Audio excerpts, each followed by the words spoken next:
Hi, my name is Hugo Akitaya, and I will present about reconfiguration of connected graph partitions via recombination. This is joint work with Matthias Carman, Oliver Corton, Diane Suvain, and Shaba Toth. Let me first explain the primary motivation for this research, which is the analysis of gerrymandering. In the U.S. House of Representative elections, each state gets a set number K of representatives. The map of a state is made of atomic units of land called precincts. The map must be partitioned into K-connected districts with roughly the same population. Each district then elects one representative.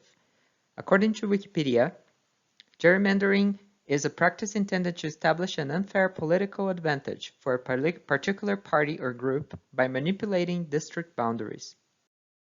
To illustrate the problem, let's have a look at this toy example from Wikipedia. Green precincts vote 100% for the Green Party, while the yellow precincts vote 100% for the Yellow Party. According to where the district boundaries are drawn, the outcome changes drastically, from giving no representation to the Green Party to having most seats go to the Green Party, despite it having less voters. A growing number of recent papers on mathematics of gerrymandering has focused on an ensemble-based analysis. This approach is explained in this paper by Professor Duchin. It is basically an outlier analysis to provide evidence of gerrymandering. It would be great if we could compute all possible district maps, but this number grows exponentially, and the task becomes intractable even for very small instances. The ensemble approach tries to sample this large space. In order to sample this space, we can take a Markov chain random walk. To do so, we need a way to obtain a new map from a pre-existing one. To do so, we can use graph theory. We call the adjacency graph of precincts the underlying graph. Let K be the number of districts. A district map is then a connected K partition of the underlying graph.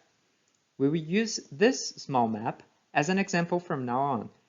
Note that we only use different colors to indicate different districts for ease of reference, and that the districts are not labeled. A step in the random walk is given by an operation that modifies the partition. A natural such operation is called a switch or flip in the literature. It's defined by a directed edge between two districts. The membership of the head of the edge changes to the district containing its tail, as in this example. It is important that the vertex that switches districts is not a cut vertex in the blue induced subgraph, or else the operation would split a district into multiple components. Note that the operation is reversible. The switch configuration space is defined as the graph whose vertices are all possible connected K partitions of the underlying graph. Two vertices are connected by an edge if one can be obtained by one switch from the other. Previous work characterizes when the configuration space is connected and shows that it is NP-hard to find paths in it. Another way to obtain different maps is to use an operation called recombination. This operation is also found in the literature. It is defined as follows. Take two adjacent districts, for example, the red and blue districts.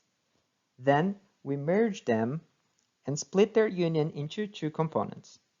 Note that this operation is also reversible. We define the recombination configuration space as the graph of all possible maps, but now two vertices are adjacent if you can obtain one from the other via a recombination. In this figure, the edges are bundled into hyperedges representing the merged district. Note that any switch can be simulated with a recombination. Hence, the configuration space of recombinations is a supergraph of the configuration space of switches. There is one more definition that we need in order to define our problem. We define the slack as the allowed deviation from balancedness. If the slack is S, the districts must be of size between n over k minus s and n over k plus s, where n is the number of vertices of the underlying graph. We do not allow districts to be empty, so the minimum size is 1. In our example, if we set the slack to 1, this is the relevant subgraph of the configuration space. We say that this is the recombination configuration space with slack 1. We call a KS-BCP the vertices of such graph. In other words, a KS-BCP is a balanced connected K-partition with slack S. Our problem is then defined as follows. Given two vertices of the configuration space, find a path between them, or report that none exists. Intuitively, given a small k, we want the space to be well connected for the smallest possible s. We can finally state our results. First, we show that for unbounded slack, the configuration space is connected, and its diameter is at most 6 times k minus 1. The diameter is an upper bound for the shortest path between points in the configuration space. This suggests that, with a small number of districts, which is a realistic expectation in our motivation, if we allow a large slack, the shortest path between any two configurations will be small and will not depend on n. However, in practice, we want the slack to be small because we are only interested in partitions that are nearly balanced. Second, we show that if the underlying graph is Hamiltonian and the slack is greater or equal than n over k, then the configuration space is connected and its diameter is big O of k times n. We then show that there is an infinite family of negative instances with also Hamiltonian underlying graphs for slacks smaller or equal than n over 3k. This complements our previous result, showing that the space can be disconnected even with slack that is linear in n. As future work, it would be interesting to find realistic properties of graphs for which the configuration space is connected, even with small slack.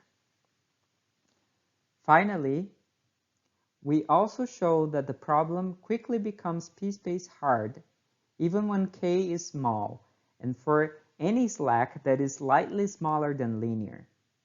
We leave it as an open problem, the complexity of our problem, when k is a constant and the slack is linear. Due to time constraints, I will only briefly explain the intuition behind our second result. The result is constructive. We give an algorithm that finds a path between any two configurations.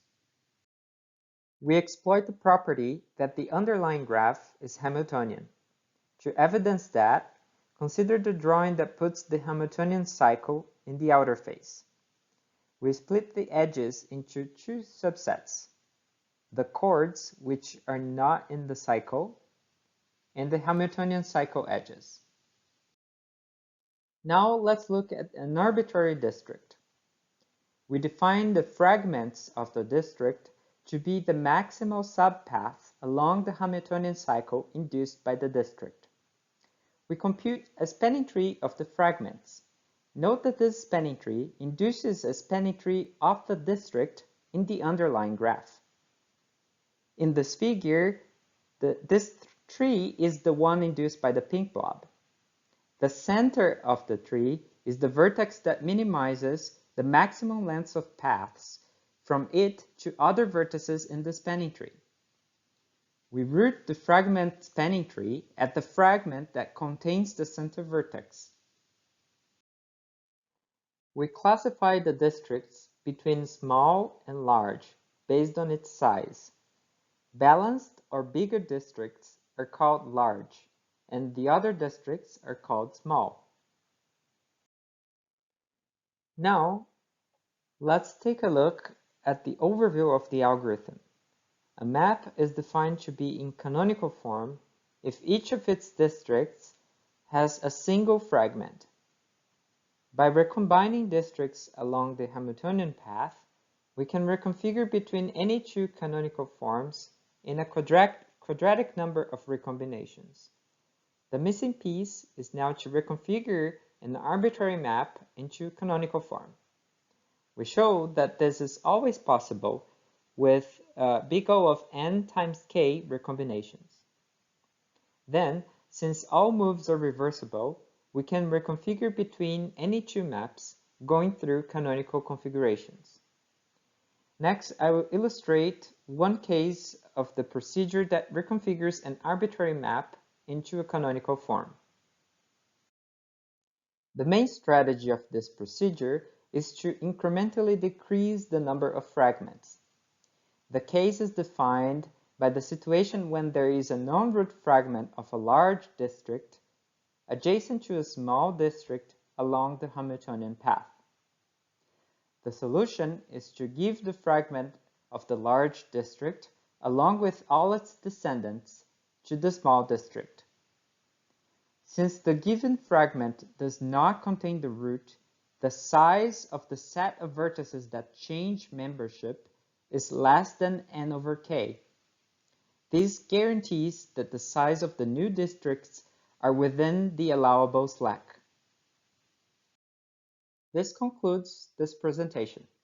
For more details, see the full paper, which is available in arXiv. Thank you very much for your attention.